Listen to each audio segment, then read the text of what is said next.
Welcome, everyone. It's really wonderful to see you all.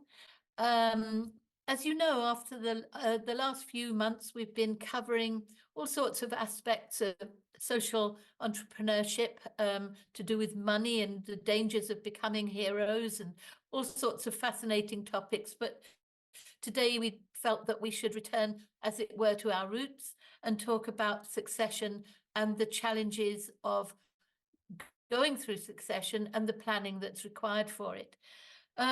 It's a challenging topic, as you know, and it affects you, your board, your staff, your donors, and the people who you serve. And it can be very emotional. It involves money, and planning and emotion. So there's a good time to start planning for succession, and that's right away. So this isn't a tutorial or a guide for best practice about how to do it. This is really talking about people who have that experience. We're delighted to have Monica Culen here with us to talk about her experience of succession, and we're delighted also to have Collince Dundo here with us. He's a young social entrepreneur, but already thinking about how to go through the succession process. So I'll hand over to Chris now to introduce our great speakers and have a great session, everyone. Thank you so much, Andrea, for that. And a very warm welcome from my part to everybody. It's wonderful to see new faces, but also to see our elders' faces who are on the program today, which is great. Very warm welcome. Our first speaker today is Monica Culen. She's the founder and chair of the Board of Trustees of Red Noses International. And our second speaker today will be Collince Dundo, who is co-founder and interim chief executive of the Youth Initiative Development Program. And Collince is based in Nairobi, I believe, and Monica, I think you're mostly based in Vienna. So without further ado, Monica, let me invite you to give us your presentation. And just before we start, I wanted to remind everybody that we are recording this session. If there's a problem with that for you, do please turn off your video. Otherwise, we will be recording the session. Over to you, Monica, and thank you. Thank you very much, Chris. Thank you for inviting me. Thank you to all of you that you're joining in to talk with us about this important topic. I'll try to give you a short overview about the journey of Red Noses so that you better can understand how did the organization develop, where does it stand now, what does it mean to transfer such an organization from the founders generation to the next generation and make it sustainable for the next decades to come. Red Noses started with the idea of sending clowns into hospital in the early 1990s. We were one of the first organizations to start the program. Carolyn Simmons is here. They also started at the same time. And so we, when we came up with this idea to the hospitals, they actually disapproved it. The medical circles, the doctors, the nurses really could not imagine to have clowns coming in every week, once or twice regularly, and go to the bedside of the children and have an interaction with them. So it was difficult to convince them to have a trial period. And after 3 months, actually, they said, it's amazing, but the atmosphere in our wards have changed. The children, the mood of the children has changed. They are more willing, they have more strength in their will to survive and to help the healing process. The parents are more relaxed, and even we as a staff, we are more relaxed. So this was the beginning of a really long and very exciting journey, because it's a lifelong learning. It was unbelievable how much we all could develop this program of mental health and social support to sick people. We started in children's hospitals, but we developed further in geriatric wards, in hospice. We're working with people with the dementia. We're working with patients of rehabilitation, children with special needs, with children with autism disorder. So we have a very wide range of vulnerable people in the hospital and medical setup we're working with. And you can imagine that this also needed a lot of training and preparation and learning for our clowns. We started to have a school of humor, which we call it, where we invited artistic teachers from all over the world to teach and train our clowns in artistic fields, but also doctors and psychologists and trauma experts and people who knew a lot about the situation of sick people and were developing with us. How can we, in our field, really give the best support, the best help to people in sickness, in pain, in desperation, whatever. So since we started this program in a very serious way and tried to be very professional, we got a good reputation pretty soon, and were already in 1996 invited to start a program in Hungary. Hungary is extremely difficult country. Starting with the language, I never learned more than 5 sentences, and even those are difficult to pronounce. And it was a fantastic learning. We made all possible mistakes you can make in setting up an organization in another country, but it was a very good school. And finally, we made it. We set up proper clown teams. We distributed our clowns throughout the country to visit the big hospitals. We got the financing, we got the legal setup of the organization. And since this was a good learning, all of a sudden from the other countries around us, they would also come and say, could you please help us also to set up an organization? So what we realized was that from our Austrian, let's say, mother organization, it is not possible. We were locally very, very busy here. We work in 70 hospitals, so we cannot take care of the other organizations. We have to set up another platform, headquarters, where we can really deal with it, how to build up other organizations in other countries. So the Austrian board, or the Austrian board, took the responsibility of founding Red Noses International. I will say RNI from there on, which functions as a headquarter and the place where to develop partner organizations and steer and lead the whole group.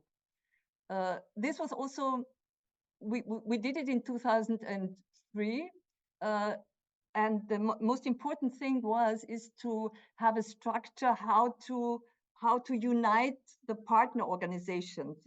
It was really a tough brain work to develop the structure of cooperation, of giving the countries a local freedom, but yet have a common strategy, have common quality criteria, have common programs, have common teaching and training facilities. But we managed, and the system works until today, which I'm very happy and proud of it. We didn't have major problems with it, but of course it was difficult to develop all these countries. We are now working we have in 9 European, Central and Eastern European countries, we have really big organizations which are very sustainable and very good quality and large programs. We have a branch office in Greece, and we have branch offices in the Middle East. and in Jordan and in the West Bank of Palestine. We also developed something beside our healthcare settings, which we call Emergency Smile, because we were called in the beginning from international organizations to be with them in medical crisis centers, for example, in Africa. So we started to set up teams of clowns, which we sent on mission a lot to refugee camps. We started in the Middle East in the refugee camps, but we had plenty, many missions in Greece, in Italy, in Ukraine, and along the border of Ukraine when the war started. So this is also a fantastic experience, how people in desperation and in really life-threatening settings are really they are so much in need of moments of joy, moments of happiness, moments of hope, and it's also a beautiful work. So by now, Red Noses is kind of, I think, the Red Noses group is probably the largest group of hospital clowns as together. And there are many very good other organizations out there in the world.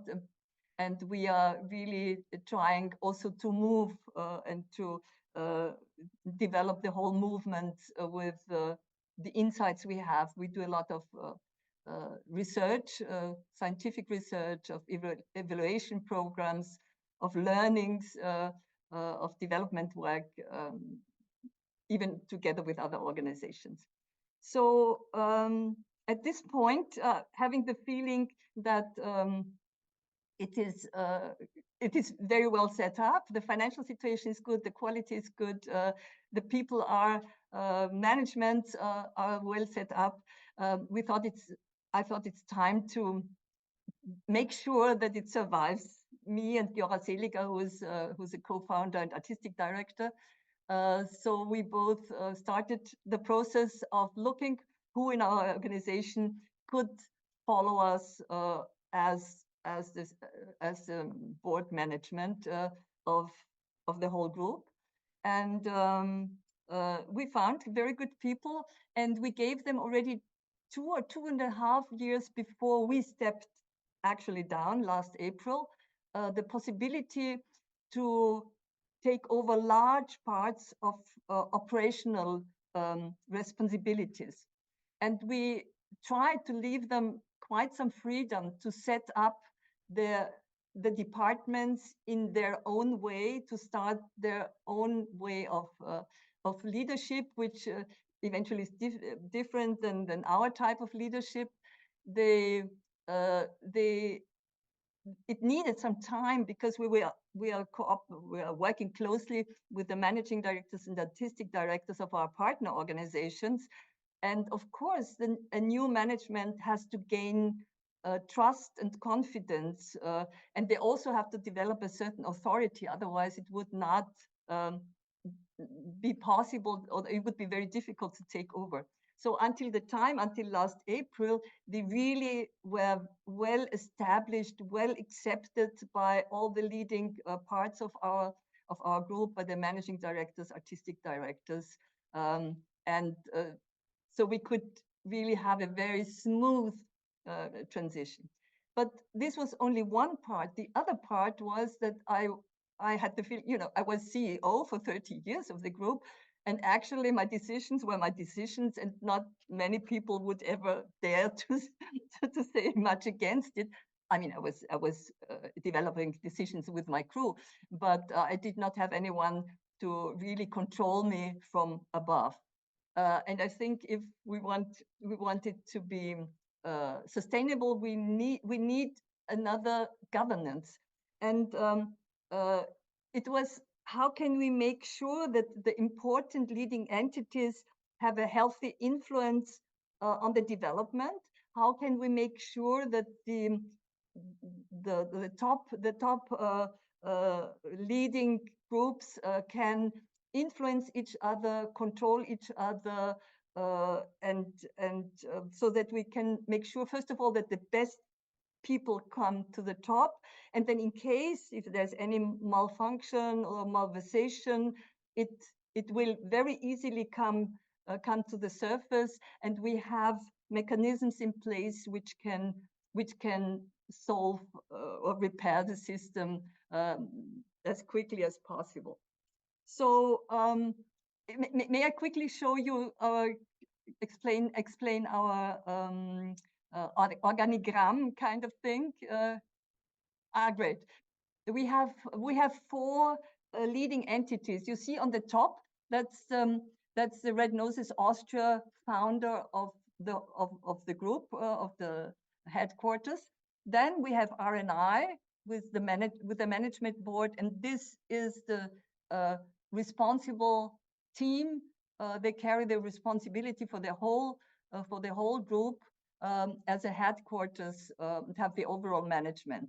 Then we have branch offices are very close to RNI, but we have the partner organizations, and with the partner organizations, we have already long ago established a partner council, which is a kind of a parliament, so that all 12 countries, managements of the 12 countries together will make decisions, discuss and decide on new programs, discuss and decide the distribution of finances, and all the operational things they share, you know, also the training systems and all of this.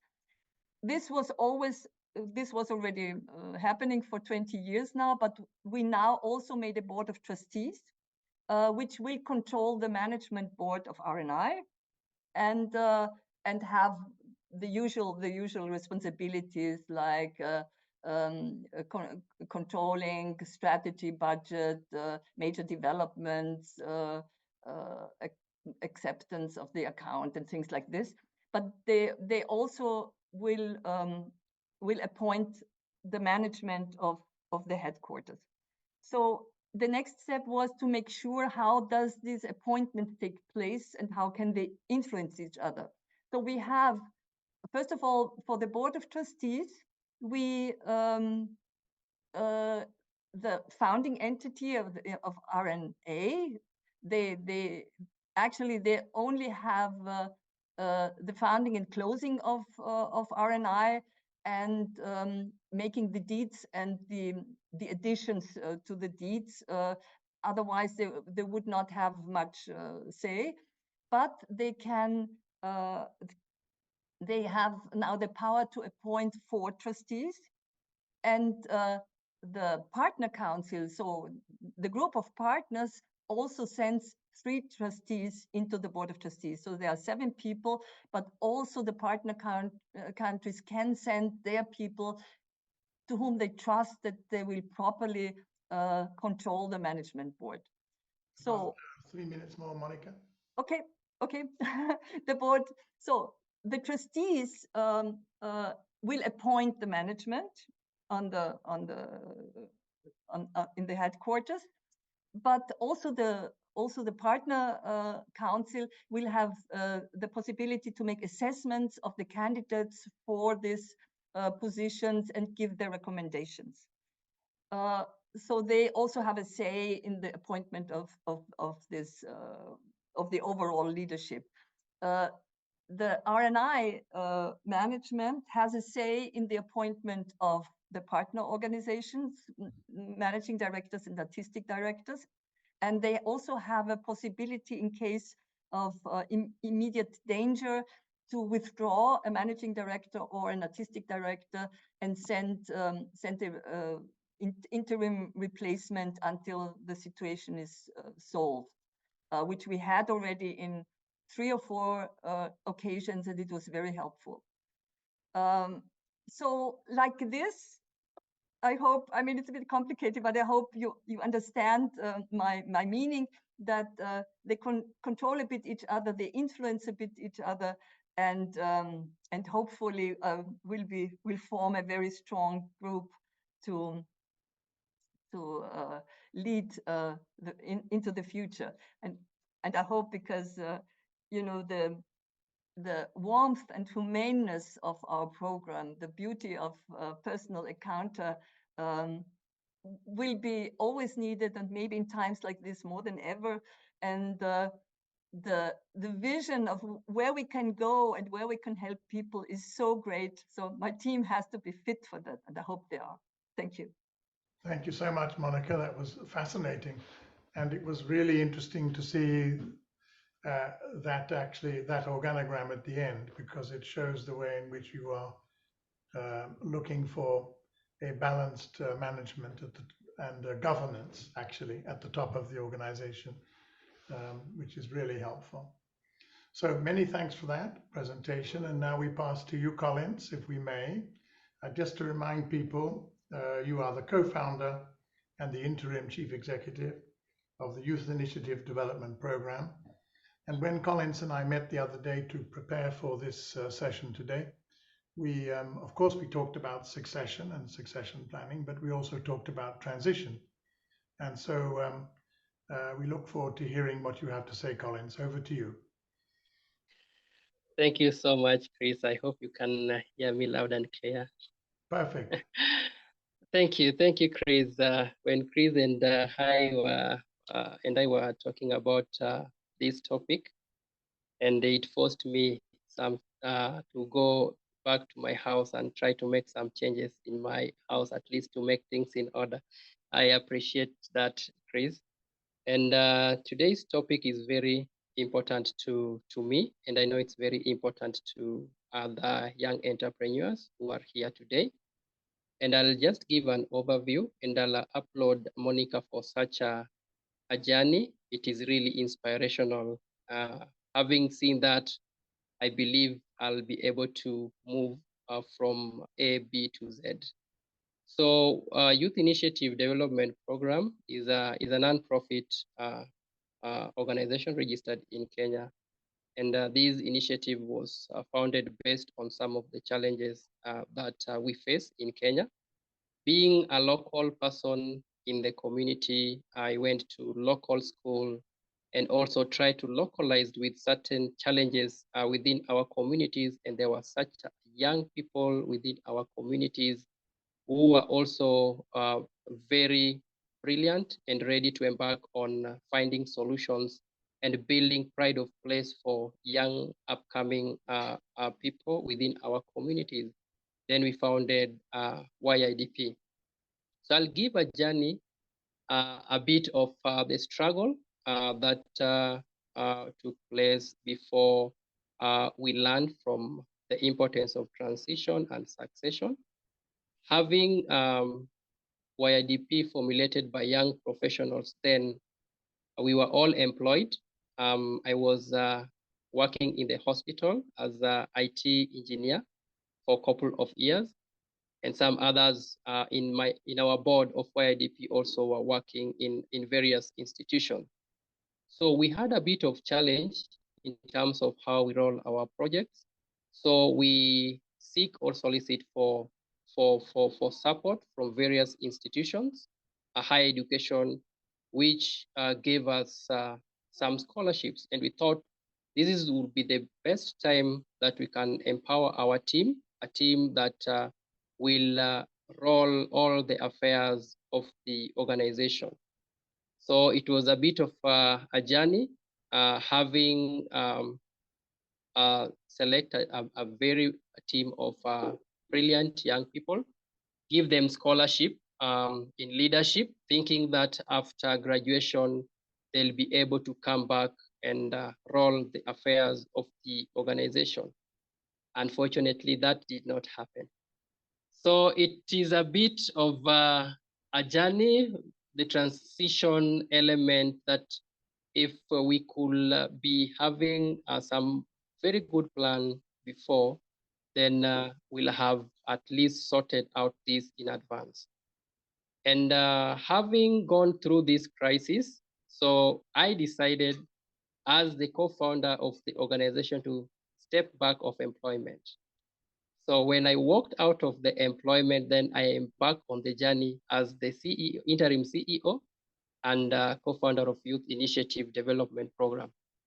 So at least this gave me some humble time to come up to at least set up strategies for the organization, and also define clear roles for the team that we are working with, and also try to understand the departments that we as an organization are focused on trying to build sustainable, healthy community for the youth have.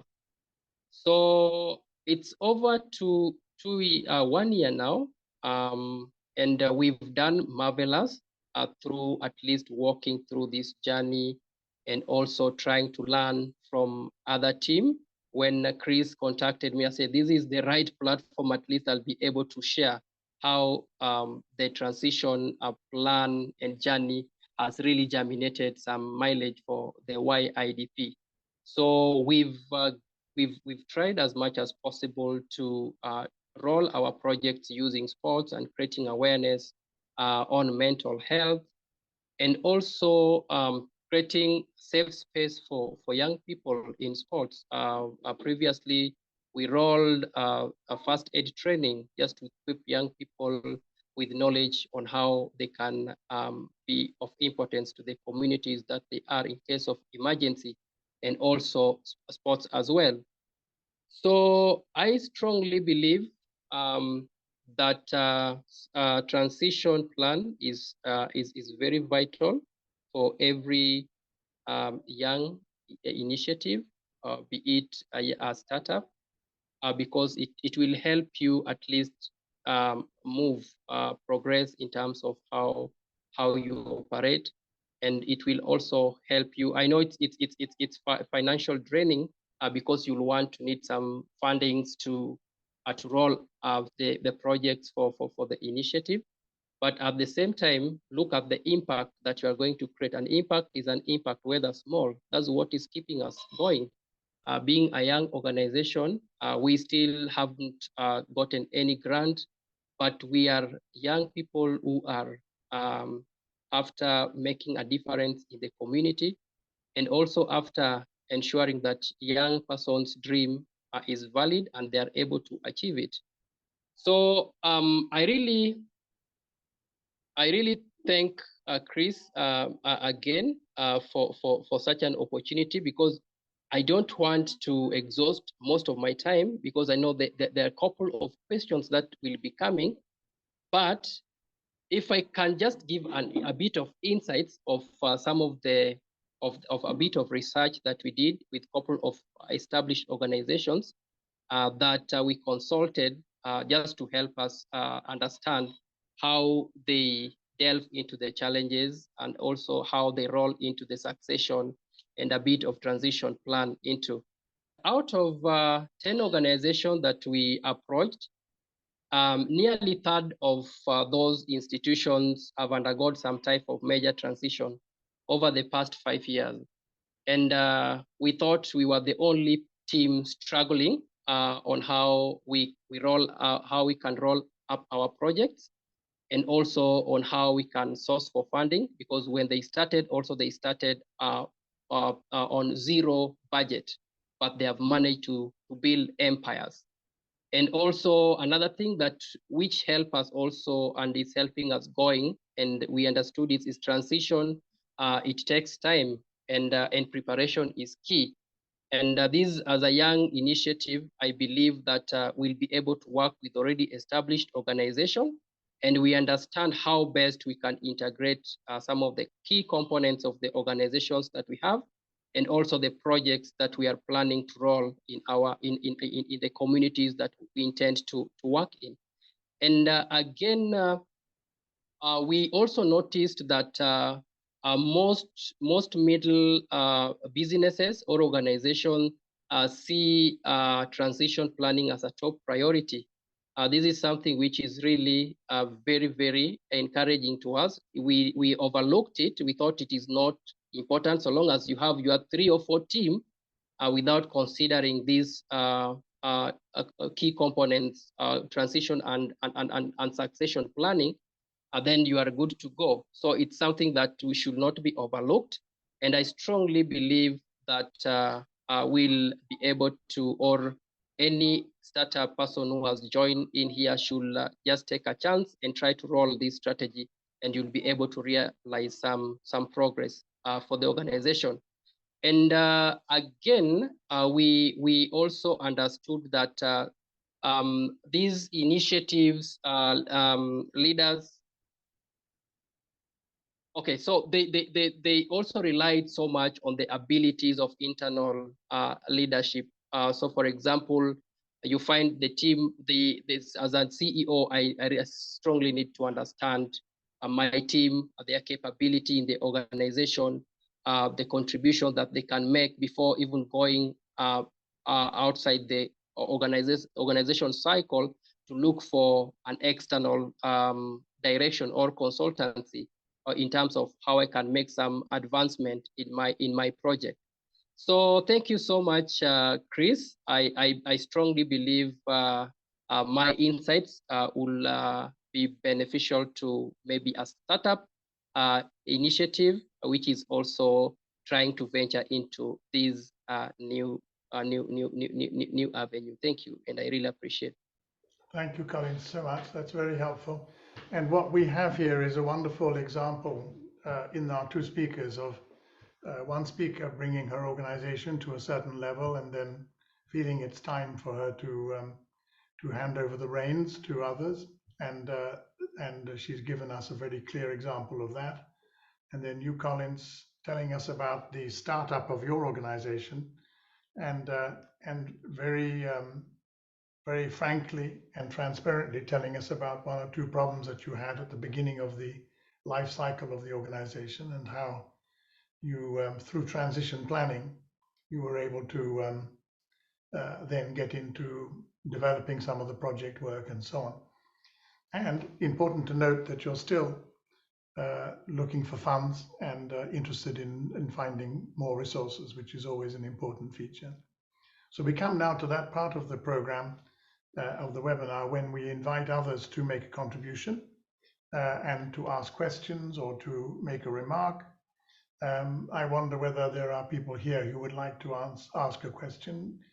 The floor, as they say, is open, and we look forward to Chris. Hi, Ron.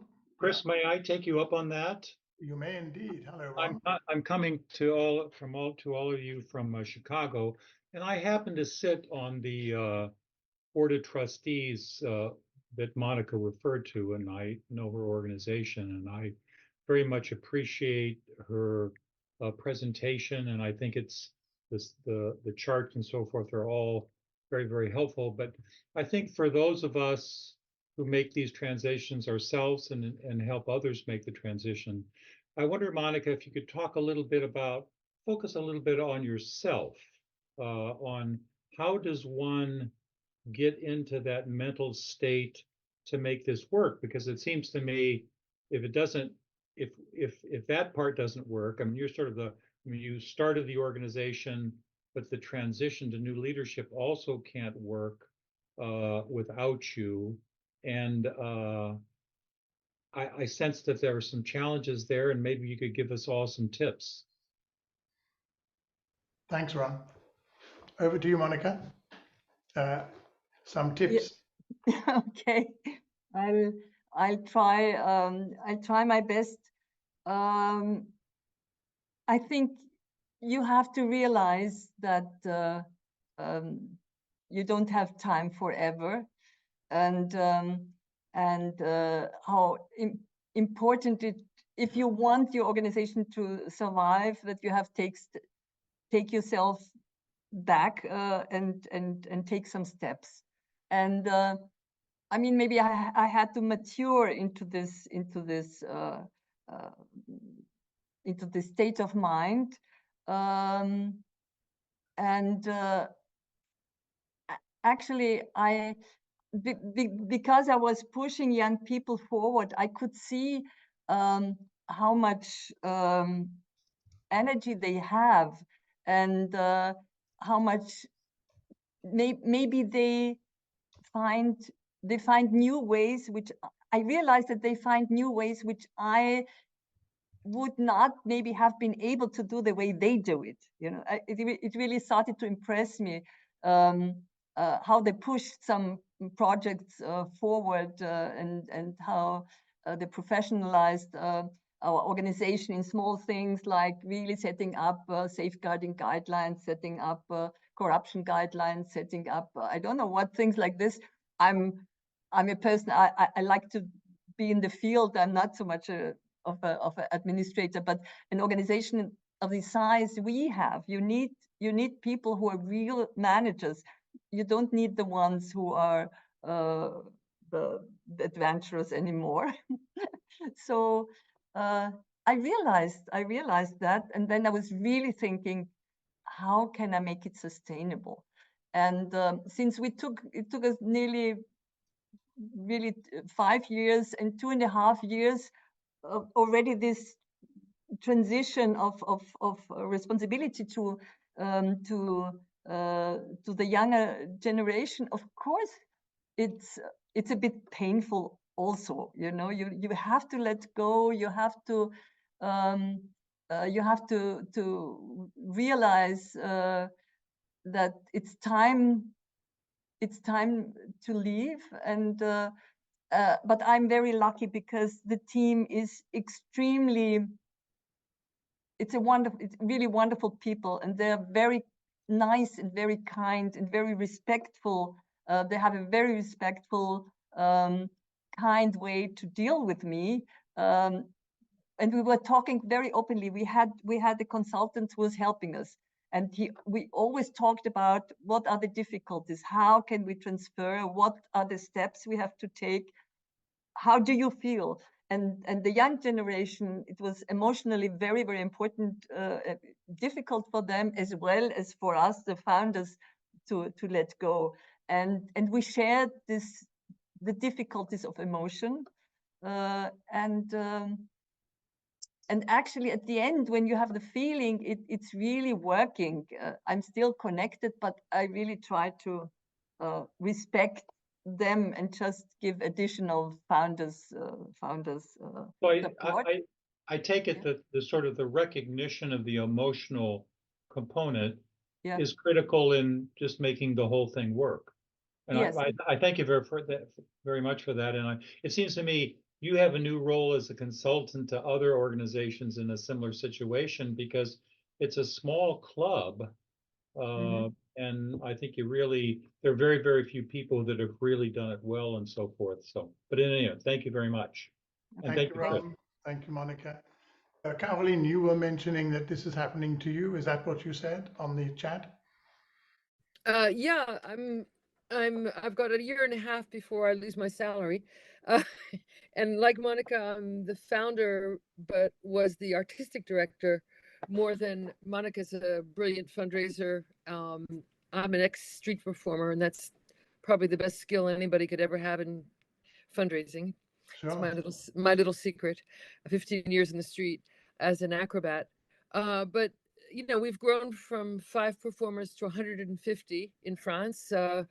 I set up, you know, what can I say? You know, just a training programs, a school. Like Monica, we have parallel lives. We're very different people, but we've been able to have an incredible recognition in our countries and nationally, all kinds of things like that. So it's been very gratifying. I'm a little bit lost about what's going to happen to me in the next few years. I don't want to be erased. I don't want to disappear. I consult with the new artistic director pretty often. We talk. It's going really, really well. She calls on me when she really needs advice. My general manager talks to me almost daily. But at the same time, it's a very strange feeling to let go, and I am letting go. I can't be a control freak all the time. Although that's probably why things were successful, is we are incredible control freaks and perfectionists.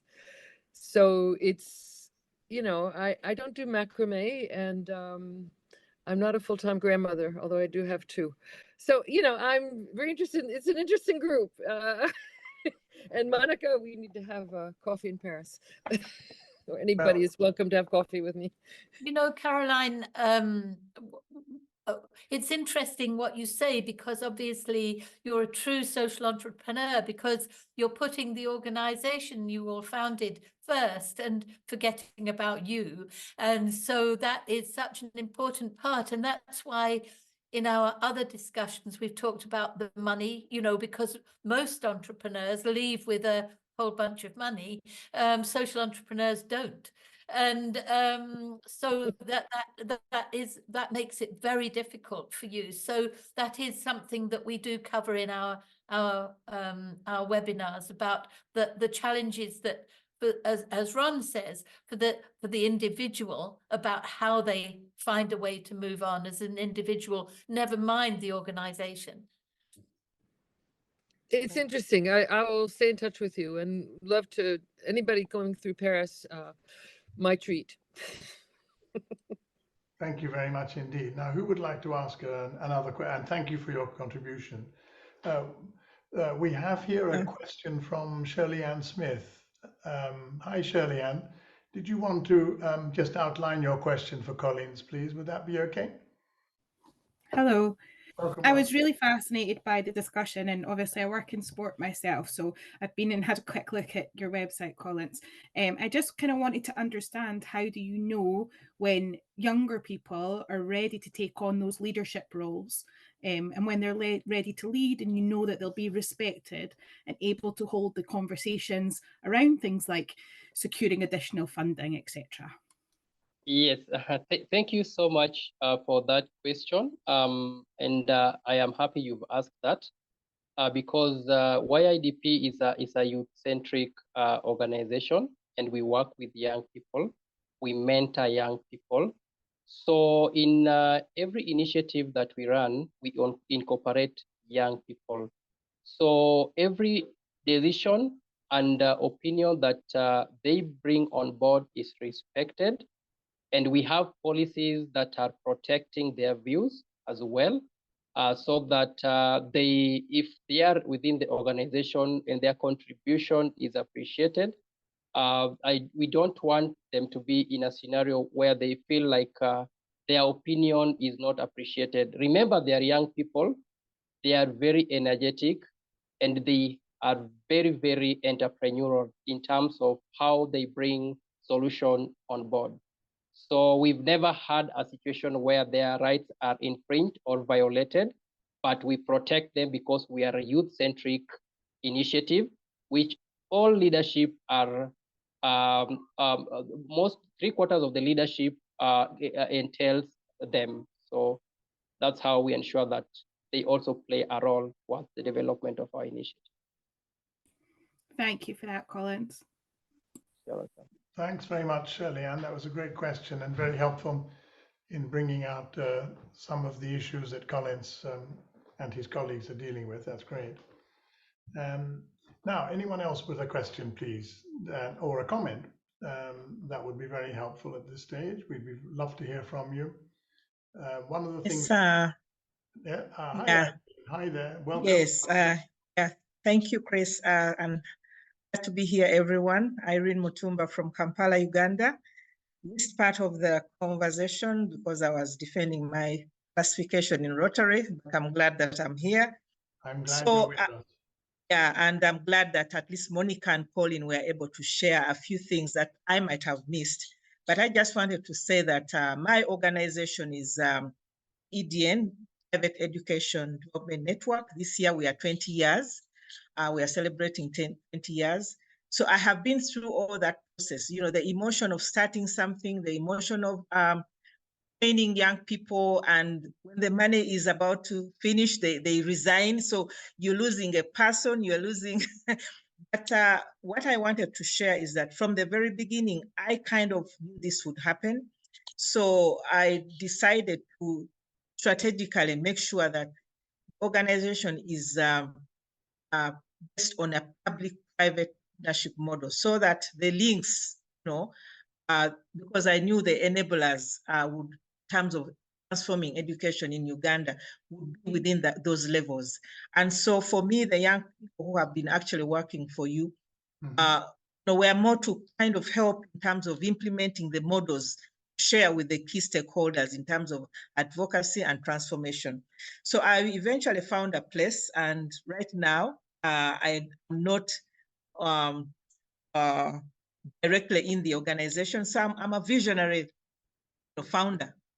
So I do mentorship and I consult at that other level. So I can relate to what is being actually talked about here. The frustration, you have a vision, you see the bigger picture, and some of these young people, looking at money, and of course they have to survive. So thank you so much for the opportunity.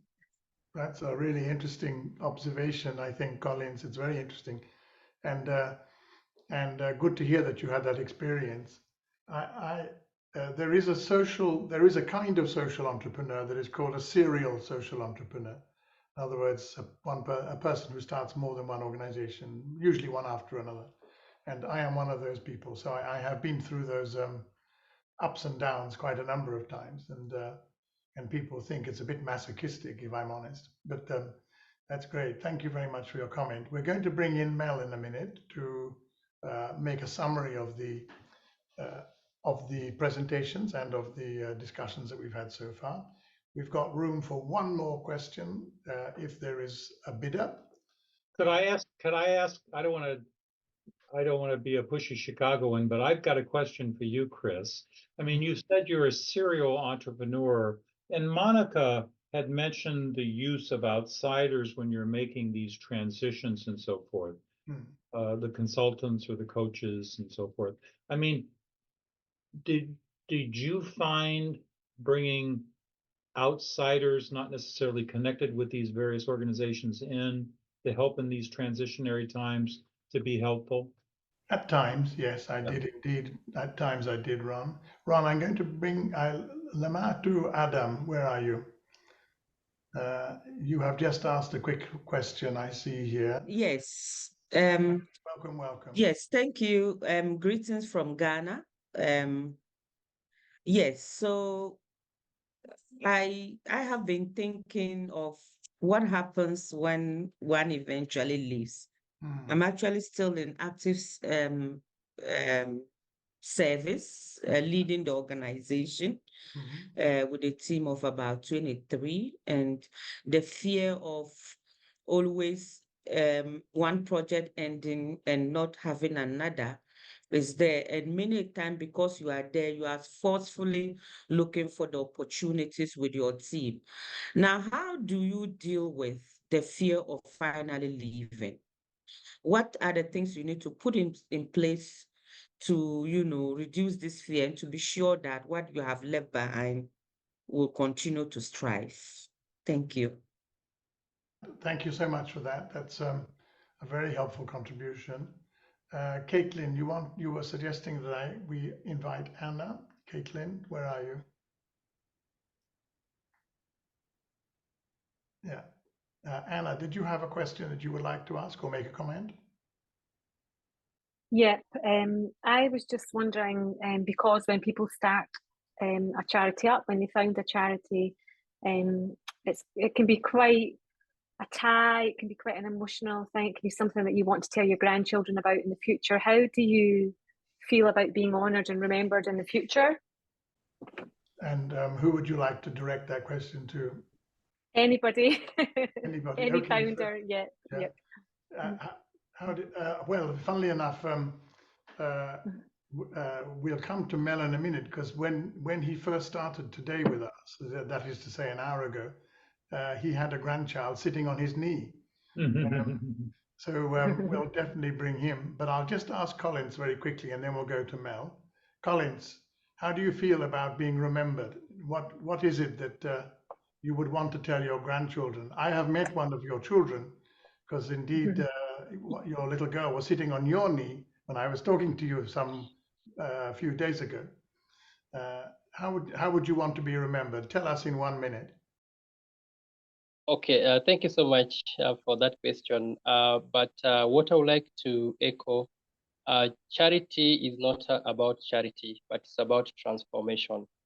And once you are in charity, there are a lot of transformation that will be realized within the surrounding of where you stay, and also the impact that you will create to the people that are within the community that you stay with. And through that, your children will be able to learn from the testimonies that they will get from the people that you impacted their life, and also the transformation that you have created in the communities that you have been working in. Thank you. Thank you. So the legacy is in the people that you help, Anna, as far as Collince is concerned. Monica, one word from you, and then over to you, Mel.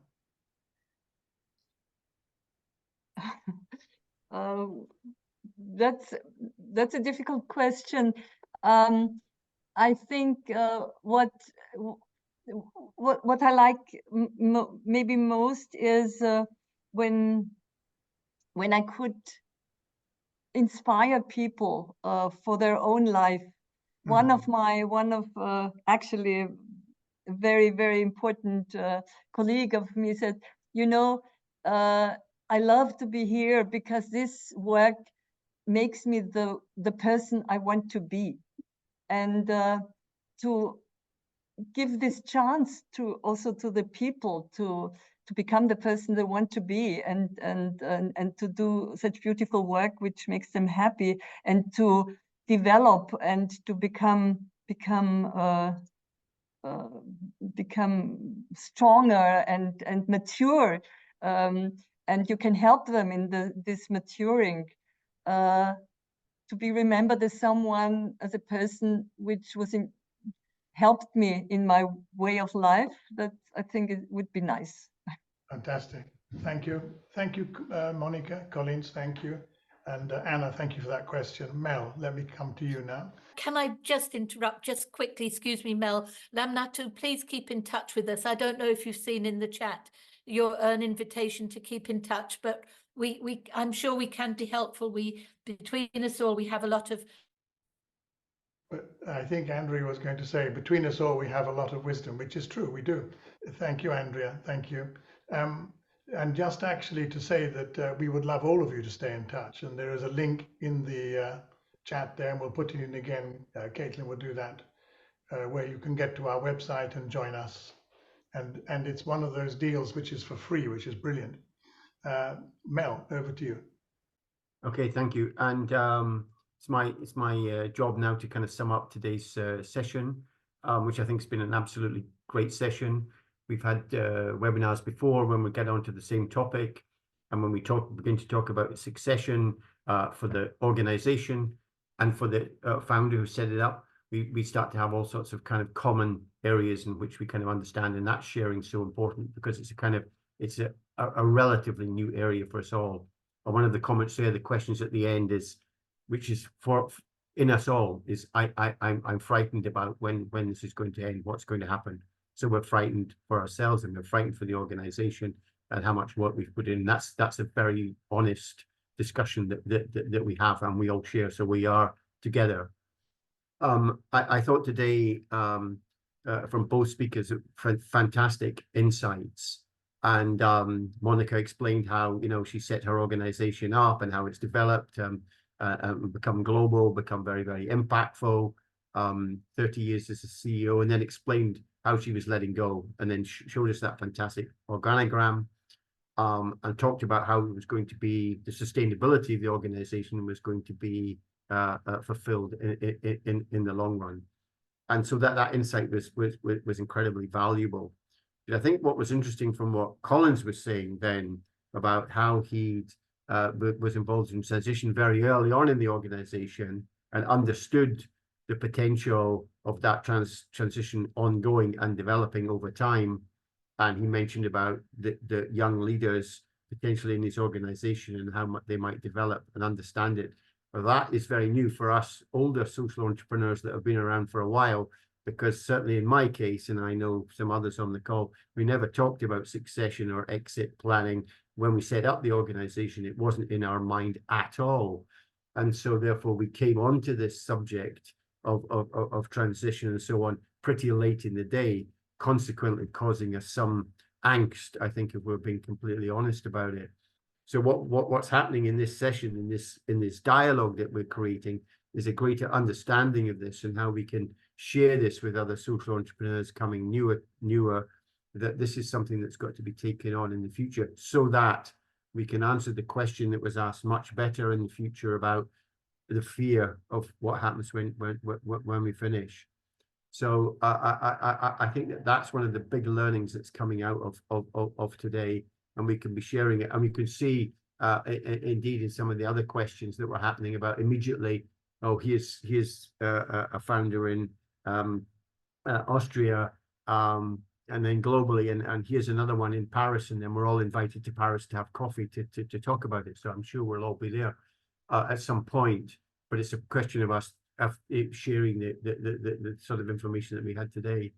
And then towards the end, we had the question about how would we like to be remembered. So if I can share this little anecdote. Some years back, I was at a conference which only had very, very rich people in it, and they were talking about the impact in their lives, and they got onto the subject of how they want to be remembered. And it was interesting that they were saying they wanted statues built, or they wanted bits of universities to be named after them, etc., etc.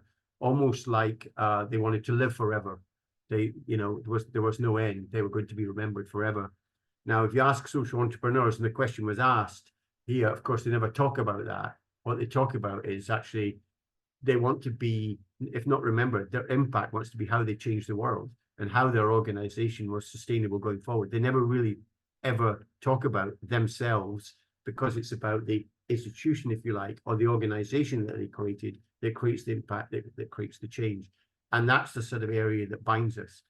And I think that these issues we jumped on in today's session. And as Chris and both Andrea have said, really, please stay in touch. Don't be fearful about anything. We're all here. We'll all be together. If we share and support, then the challenges that are there in front of us, we can solve. So again, thank you very much, Collince and Monica, for your contributions.